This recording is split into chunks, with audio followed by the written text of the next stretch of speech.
Just real quickly, we are getting some breaking news crossing the Bloomberg terminal. This on Apple, Scarlett, says Apple aims to actually drop its Broadcom chip by 2025 to use in-house design. We know Mark Gurman has been covering this story for quite some time on Apple's push to become a little bit more independent from some of the chip makers that it had been relying on. Sit tight for just 1 second, Jason. We do want to dive into this story, and I think we have Mark Gurman already on the telephone line. Mark, what's actually behind this move here?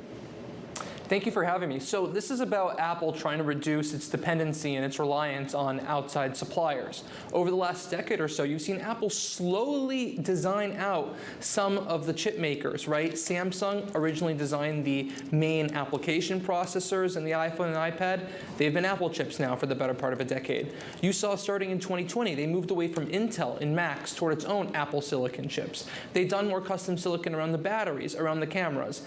Next up is wireless chips. So Broadcom makes what's known as a combined Wi-Fi and Bluetooth module. This is how your phone connects to Wi-Fi. This is how your phone connects to your car or headphones over Bluetooth. Now Apple is starting to design its own component to replace Broadcom.